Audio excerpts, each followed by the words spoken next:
tuning in to the online broadcast network, AFTERBUZZ TV. Over 20 million weekly downloads from over 200 countries and your #1 source in after-show entertainment.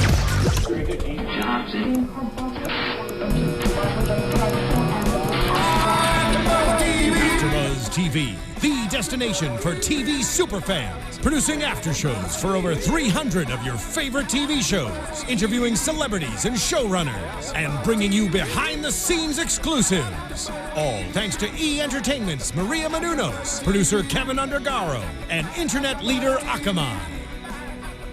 Now, let the buzz begin! Hello, everyone, and good evening, and welcome to Sailor Moon After Show. We are a day behind, but we are here running it out. I'm Kaori Takee, and joining me, I've got two lovely ladies. You might have seen them in previous after shows. Introduce yourselves. Hey guys, I'm Cullen. It is great to be here. And hey, I'm Megan Salinas. Thank you so much for having us. Oh my gosh, thank you. You guys are my Sailor Guardians tonight. Well, I'm also a Sailor Guardian tonight. Yeah! Yeah, what's up? What's up? It's a little late, so we're a little loopy, but we are so ready to talk Sailor Moon. Yes. Yeah, so, but before we go a little further, I just want to ask you guys real quick, what's your history with We Sailor grew Moon? up with it. Yes. This was the 90s cartoon. You watch Dragon Ball Z and it's a bunch of guys hitting each other and that's great. And you watch Sailor Moon and it's a bunch of girls that you can relate to hitting monsters, which is better. Yeah, Yes. Looking back on it, I think this was the first show I ever saw where it was a group of girls who were the heroes of the show, as opposed to being like damsels in distress or side characters. No, they were front and center, and they were the ones taking out the bad guys. So Shamelessly so. Looking back on it, I was like, wow, how was that like the only show I watched where it was like female protagonists doing that? It was the best show ever. It was. I'm and so glad still it's is. back. Yeah, I'm so glad it's back. I'm still hurting that you only get to see it every other week. But you know, they still have the originals coming out. Good things come to those who wait. So. That's true, but not in this case. That's true. This is internet culture. It's We hard binge when watch. you Yes. become accustomed to binge watching, especially. It's like, what do you mean I have to wait a week? And then for things like this, it was like, what do you mean I have to wait 2 weeks? For half an Yeah. hour? Come on. Yeah, for 22 minutes and commercials. Yes, It's like I can because make it through an Hulu. entire series in the amount of time it takes to wait for the next episode. And we've done that. Aw.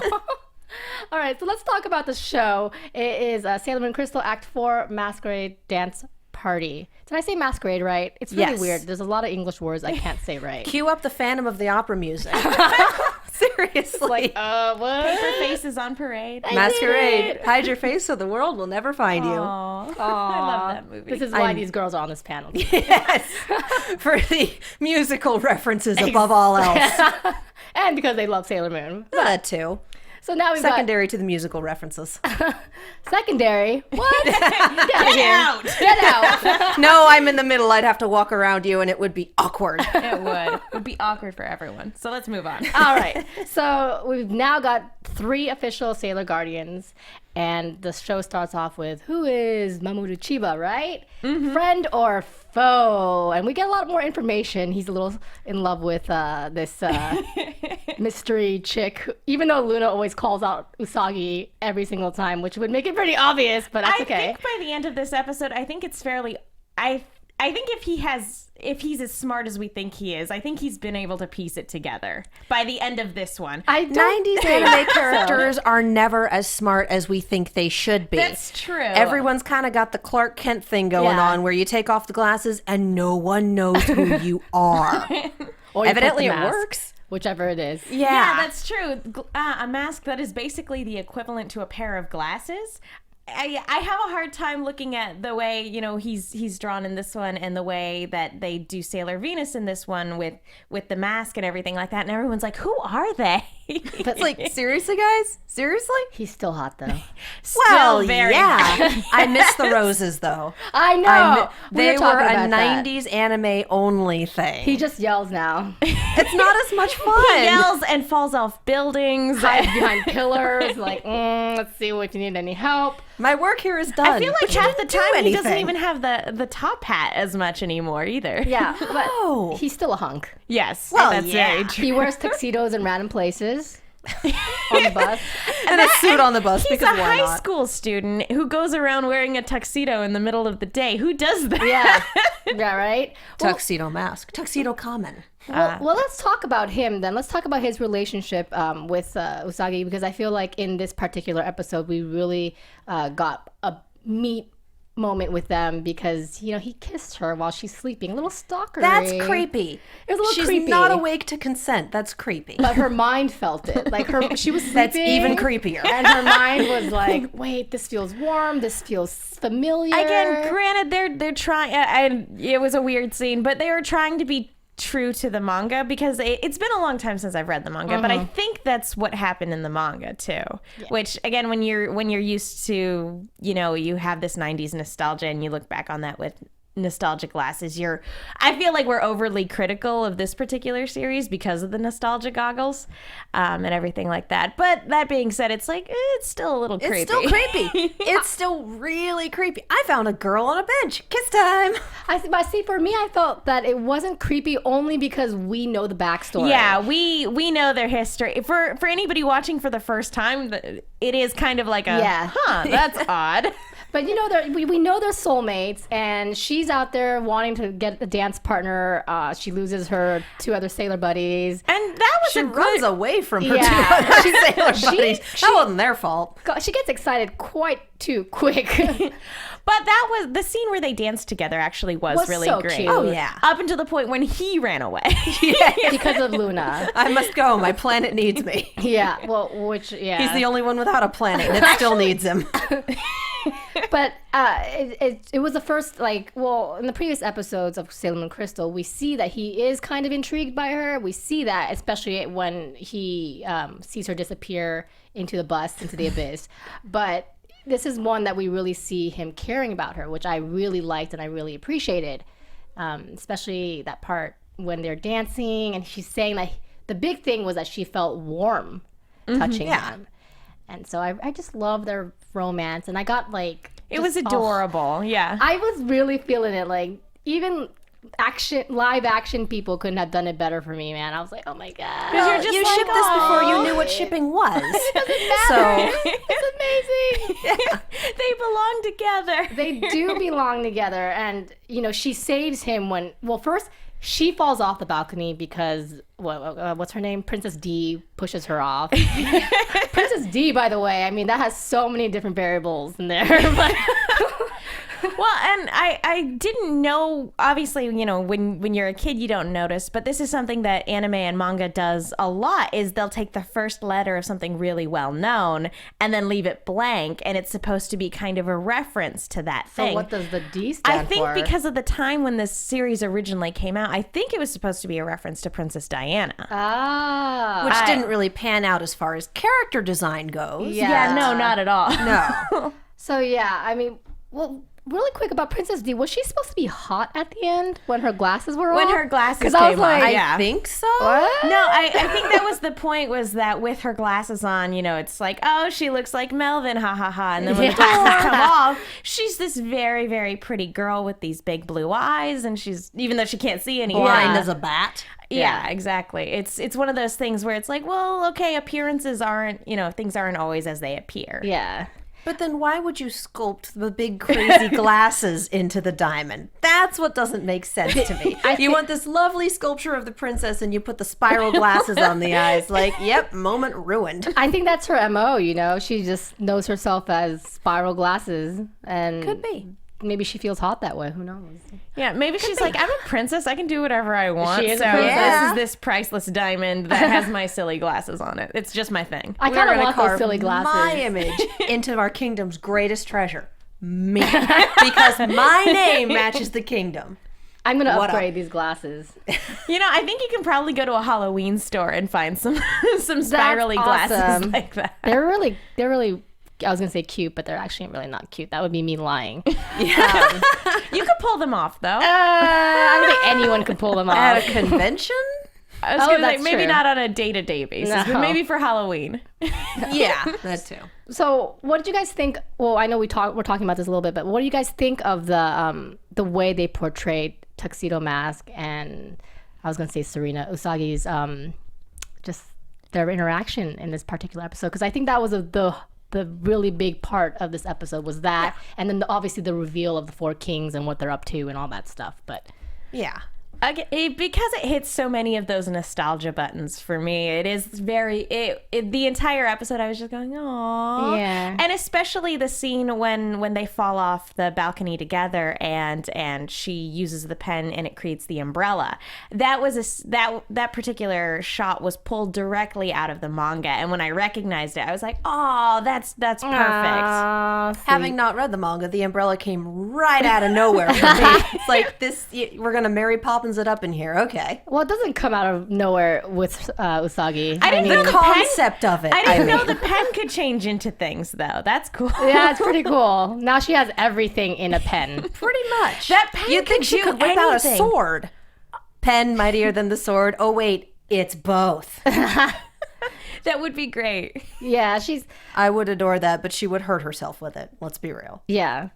So let's talk a little bit about the relationship between her and her new Sailor Guardian friends, because now we've got Ray with them, and she is actually really good friends already with Sailor Mercury. Yeah. Ami. She gets over the how do I friendship bit really quickly. Yeah. People like me for me? It's my first time in an arcade. Don't Let's forget. play video games together. She's hot. Don't That's forget. well, true. yeah, they got on a bus because there was a hot chick on it. I mean, come on. And then followed her off of the bus. That was hilarious. But I'm more okay with that than I am with the kiss. you're more okay with Usagi stalking Ray. That kiss, I didn't. Okay, going back to that kiss, I didn't even know that was gonna happen. When they got close, I'm like, they're really gonna do it. Yes, I was so happy they did it. But okay, I'm sensitive to the issues involved, so I have a different take on it. But anyway, going back to the relationship between the different the Sailor Guardians. Now, Yeah. I want to call them Sailor Scouts. 'cause I know, that's what me I'm too. close Close with. enough. But The senshi. there we go. But their relationships. It's one thing. Again, because we all know the history, and this is a series made for fans, obviously, and harkening back to the manga, everything went way quicker in that, and so they're doing that.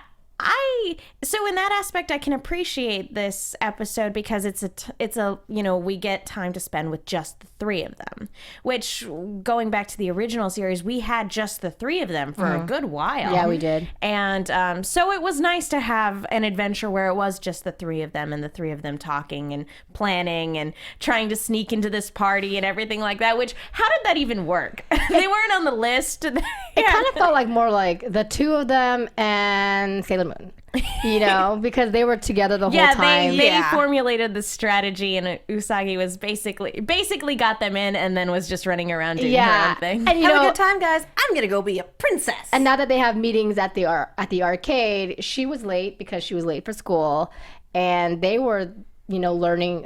Ray was learning how to play games at the arcade, which is bonding. I love that. That's where they bond, though. It's very cute. I like it too. I like that idea. And I also noted that when they're having that little meeting in the background, you can see the screen display of the Sailor Venus video game. It's so cool. Yeah. I like that. But yeah, the Sailor Moon always seems kind of out of it, and Luna's like, "Man, you're supposed to be the leader." She's just together, really Usagi. lucky, is what she is. Well, she's really, really lucky that things work out for her. Yeah, she's lucky that Cat's around. I know. She's lucky the cat's around, and she's lucky that the people around her are really competent and are really good at their jobs. Yes. Yeah. So you see them bonding, and then while Sailor Moon is out dancing with Tuxedo Masks, these two are off to go see what's up with Princess D and her treasure, which everyone's kind of after because it has this legendary treasure that no one knows what it is, but they think it might be the crystal. Oh my gosh. But we know And it's she not. has the scariest looking advisor following her around. And if we're going to go with the never trust the advisor trope, my gosh, this lady just exudes evil. It kind of like Beryl with her hair up. Hey, you know how they do. Yeah. A little bit, yeah.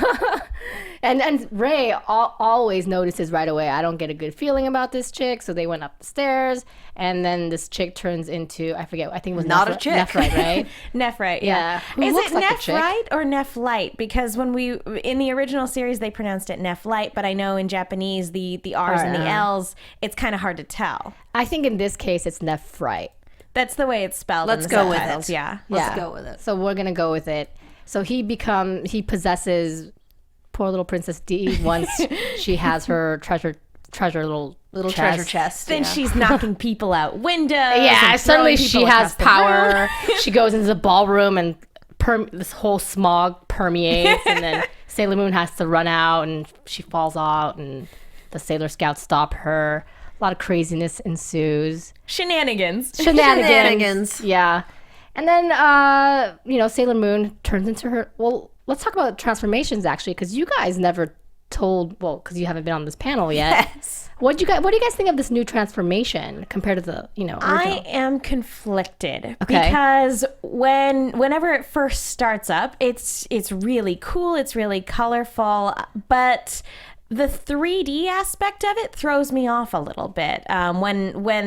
When it stops being really colorful and we actually get the shape of like the head and everything like that, it throws me off just because I'm not used to seeing that particular type of 3D used for people. Okay. And so it throws me off a little bit, but I do like, especially Sailor Mars, though. I do like that one with the flames and everything like that. I absolutely adore that. So there are parts of the sequences that I love, and then there are other parts where I'm like, that doesn't look right.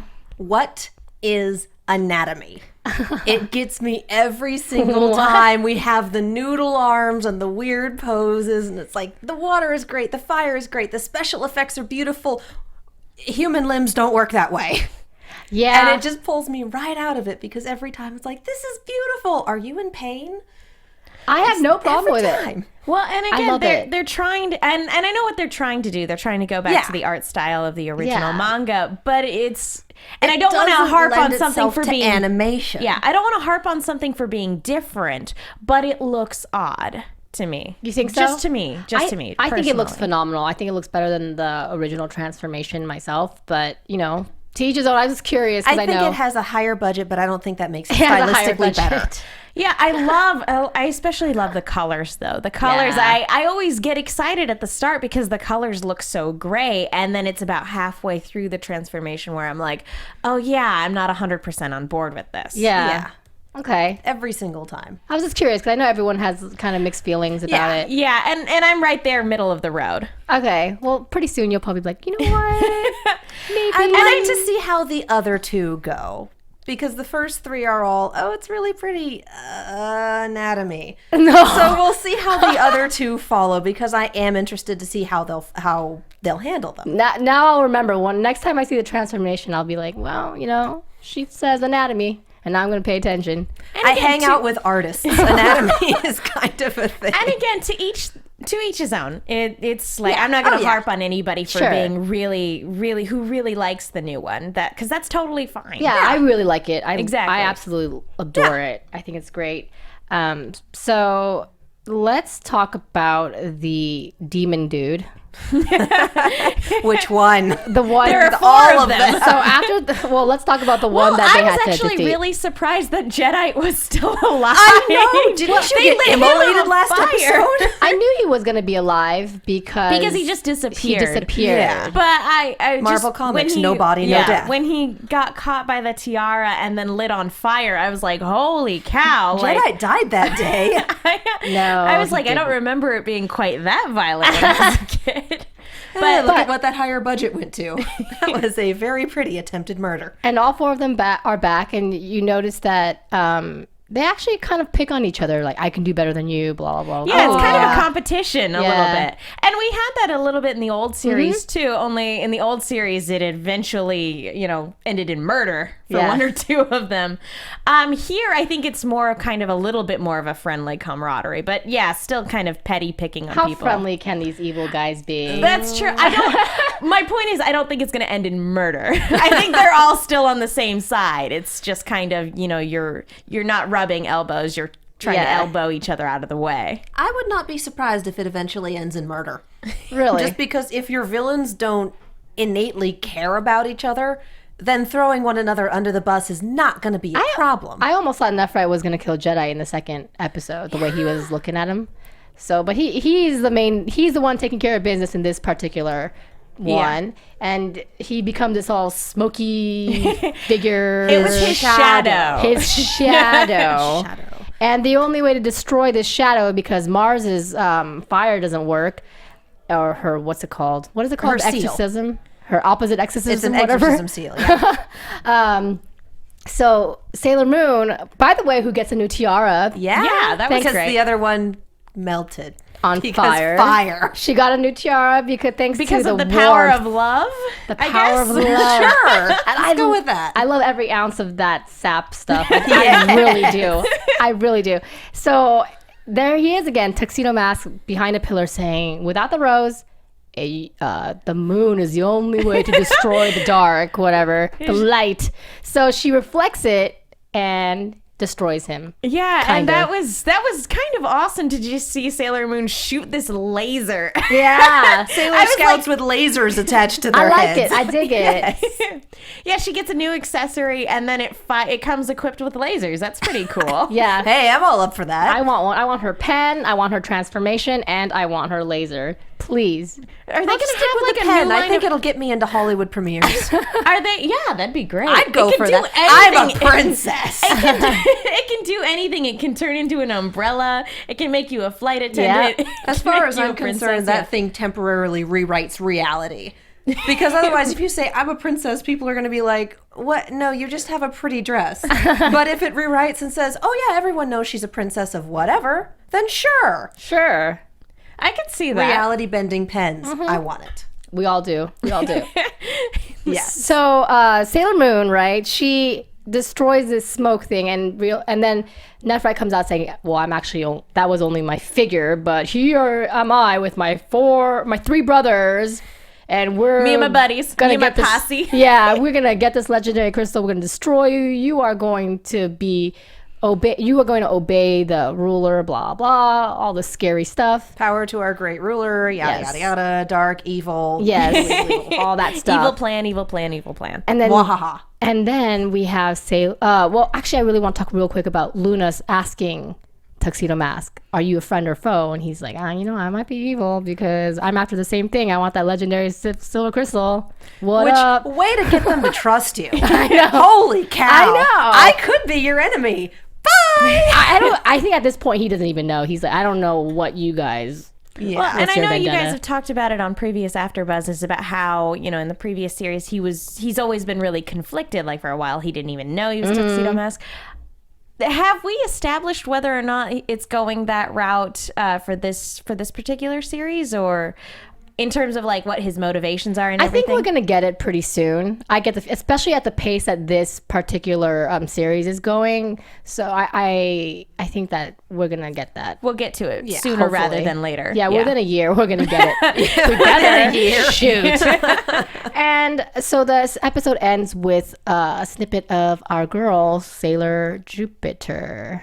Is that a spoiler? I'm just kidding. It's not a spoiler because if you're watching this, you probably are a fan. If you've established the pattern, the girl that they show at the end of the episode becomes a Sailor Guardian. Yeah. And It's with fairly- that wonderful crack of thunder behind her. It's like, yep, this is Lady Thor coming up. Strength, It's going to be awesome. the thunder. Yeah, it's going to be good. And now we have to wait 2 more weeks for her. It'll be worth it. So, Totally worth the So be worth it. so overall thoughts of this episode? Little fillery, but fun. Okay. Always fun. Yeah, I'm with you. I think after having such great momentum with getting Amy on the team, or Ami, I'm not sure how they're pronouncing it, but getting Sailor Mercury and getting Sailor Mars on the team so quickly, I think we were all like, okay, Sailor Jupiter is next, and we wanted to just jump to that. And so to have an episode in between and making it a total of like 4 weeks before we actually get to Sailor Jupiter, it was kind of like but this one, it was fun. It was cute, and we had a lot of really good romantic moments. So Yeah. it was a lot of fun. It was cute. I actually enjoyed the break from getting all the Sailor Guardian reveals. So, and I really like that they touched on Mamoru and her becoming kind of closer and how he feels for her. Now we know he is completely enamored by her for some random reason. It's just weird that they look like that. They don't know who each other are in real life, but they'll figure it out. They'll figure it Close out enough, eventually. right? And, We'll make it work. And something this episode did that hopefully we'll get more of as the series progresses is them interacting as friends, because that was always a really big part of the original series, was seeing them act as friends, you know, outside of having to do all this crime fighting and stuff as well. Yeah, arcade meetups are really good for that. I'm so really smart. enjoying those. Next AfterBuzz meeting will be at the arcade. Yes. I think that's an epic idea. Yes, we'll I'm meet up up for down that. at 82. Yeah. It'll be great. So that about wraps up our after show. So real quick, I just want to let everyone know that there is currently a Sailor Moon exhibit in Anaheim. We should go. What? Yes, That's that was my quick news and gossip. No predictions here. Let's see. What are they going to do on the remake of the series that we all know by heart? That's right. That's right. In the meantime, guys, where can everyone follow you? You can follow me on Twitter at the Menguin. That's TheMenguin. I am also on the Sword Art Online, Attack on Titan panels on Sundays, and the Ruby After Show every other Thursday. And I'm Katie Cullen. You can follow me on Twitter and Tumblr at Kiaxet. That's Kiaxet.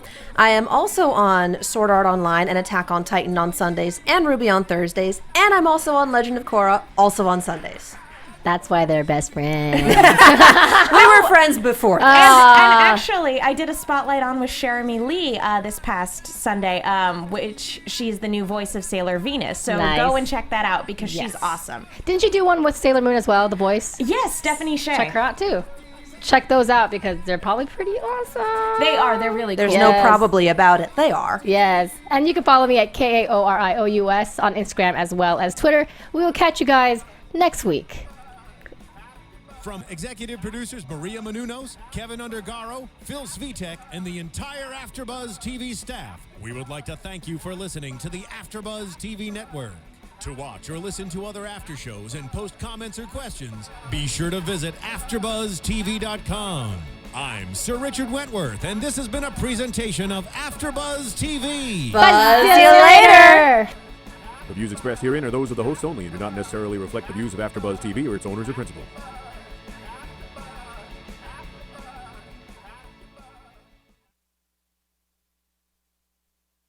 Thank you for watching AfterBuzz TV on YouTube. For more of your favorite after shows and interviews, subscribe to our channel here, and be sure to share your opinion on the episode in the comment section below here.